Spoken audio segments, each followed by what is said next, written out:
अगर कोई व्यक्ति बैंक का पुराना कर्ज चुकाने के तुरंत बाद उसी बैंक के सामने फिर नया लोन मांगने पहुंच जाए, तो क्या आप कहेंगे कि उसकी आर्थिक हालत मजबूत हो गई है? शायद नहीं। कुछ ऐसी ही तस्वीर इस समय पाकिस्तान की अर्थव्यवस्था को भी दिखाई दे रही है। खबर आई है कि पाकिस्तान ने चीन का लगभग $1.5 अरब का कमर्शियल लोन चुका दिया है। पहली नजर में ऐसा लगा कि पाकिस्तान की आर्थिक स्थिति सुधर रही है और वो धीरे धीरे अपने विदेशी कर्ज कम कर रहा है, लेकिन जब पूरी कहानी सामने आई तो पता चला कि मामला कुछ और है। पाकिस्तान ने भले ही चीन का कर्ज लौटा दिया हो, लेकिन अब उससे उम्मीद है कि चीन के जो बैंक है वो कुछ ही हफ्तों में वही रकम दोबारा उसे उधार दे देंगे। यानी कर्ज खत्म नहीं हुआ है, बल्कि पुराने कर्ज की जगह नया कर्ज लेने की तैयारी शुरू हो गई है। दरअसल पाकिस्तान की सबसे बड़ी समस्या सिर्फ कर्ज चुकाने की नहीं है, बल्कि कैश फ्लो यानी कि विदेशी मुद्रा की उपलब्धता की है। पाकिस्तान के पास डॉलर का भंडार सीमित है।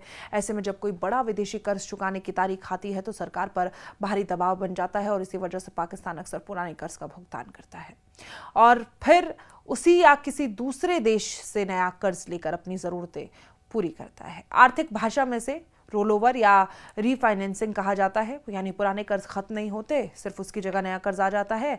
और स्टेट बैंक ऑफ पाकिस्तान यानी कि SBP के गवर्नर जमील अहमद ने संसद की वित्त समिति की बैठक के बाद बताया कि जुलाई 2026 में पाकिस्तान ने कुल $2.2 अरब के विदेशी कर्ज का भुगतान किया। इसमें सबसे बड़ा हिस्सा चीन के $1.4 अरब के कमर्शियल लोन का था, लेकिन साथ ही उन्होंने ये उम्मीद भी जताई है कि चीन के बैंक जल्द ही ये राशि फिर से पाकिस्तान को उधार दे सकते हैं। यानी पाकिस्तान के लिए राहत की खबर कर्ज चुकाने में नहीं, बल्कि दोबारा कर्ज मिलने पे छुपी हुई है। और यहाँ ये समझना भी ज़रूरी है कि कमर्शियल लोन क्या होता है। देखिए, कमर्शियल लोन वो कर्ज होता है जो किसी दूसरे देश की सरकार नहीं, बल्कि वहाँ के बैंक ने या वित्तीय संस्थान ने दिया हो। ऐसे कर्ज पर आमतौर पर ब्याज ज़्यादा होता है और उसकी शर्तें भी अपेक्षाकृत सख्त होती हैं। इसलिए अगर कोई देश बार बार कमर्शियल लोन पर निर्भर हो जाए तो उसकी आर्थिक स्थिति पर सवाल उठने लगते हैं। पाकिस्तान की मुश्किल सिर्फ चीन तक सीमित नहीं है। हाल ही में सऊदी अरब ने भी पाकिस्तान के $5 अरब के कर्ज को रोल ओवर कर दिया है। और इसका मतलब ये नहीं है कि सऊदी अरब ने कर्ज माफ कर दिया। इसका मतलब सिर्फ इतना है कि पाकिस्तान को फिलहाल पैसा लौटाने के लिए कुछ और समय मिल गया है। यानी भुगतान की तारीख आगे बढ़ा दी गई है। इससे पाकिस्तान को थोड़ी राहत जरूर मिलती है, लेकिन कर्ज का बोझ खत्म नहीं होता। अगर आसान भाषा में इसे समझे तो पाकिस्तान की अर्थव्यवस्था इस समय ऐसे व्यक्ति जैसी नजर आती है जो एक क्रेडिट कार्ड का बिल दूसरे क्रेडिट कार्ड से भर रहा हो। फिलहाल समय पर भर जाता है, लेकिन कुछ कर्ज कम नहीं होता है, लेकिन कई बार ब्याज बढ़ने के कारण बोझ और ज्यादा बढ़ जाता है।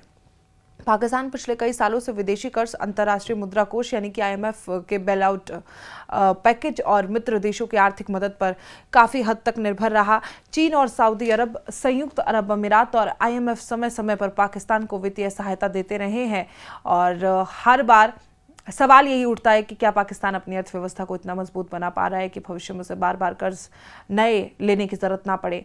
आर्थिक विशेषज्ञों का इस पर मानना है कि केवल कर्ज लेकर पुराने कर्ज चुकाना किसी भी देश के लिए लंबे समय का समाधान नहीं हो सकता। जब तक निर्यात नहीं बढ़ेगा, विदेशी निवेश नहीं आएगा, उद्योग मजबूत नहीं होंगे, सरकार का राजस्व नहीं बढ़ेगा, तब तक ये चक्र चलता रहेगा। पुराने कर्ज की जगह नया कर्ज आता रहेगा और अर्थव्यवस्था पर दबाव बना रहेगा। और ये वजह है कि पाकिस्तान के लिए सबसे बड़ी चुनौती सिर्फ कर्ज चुकाना नहीं है, बल्कि कर्ज पर निर्भरता कम करना है। अगर आने वाले समय में चीन फिर से $1.5 अरब का नया लोन दे देता है तो पाकिस्तान को तत्काल राहत जरूर मिल सकती है, लेकिन इससे उसकी आर्थिक समस्याओं का कोई स्थायी समाधान नहीं होगा। यानी इस पूरी कहानी का सार यही है कि पाकिस्तान ने चीन का कर्ज जरूर चुका दिया, लेकिन आर्थिक मजबूती की वजह से नहीं। असली उम्मीद इस बात पर टिकी है कि वो पैसा दोबारा कर्ज के रूप में मिल जाए। लेकिन इसलिए ये खबर जितनी बड़ी कर्ज चुकाने की लगती है, उतनी बड़ी नए कर्ज पर निर्भर रहने की कहानी भी है। पाकिस्तान की अर्थव्यवस्था फिलहाल उसी चक्र में फंसी दिखाई देती है। पुराना कर्ज चुकाओ, नया कर्ज ले जाओ और आर्थिक पहिया किसी तरह आगे बढ़ाते रहो।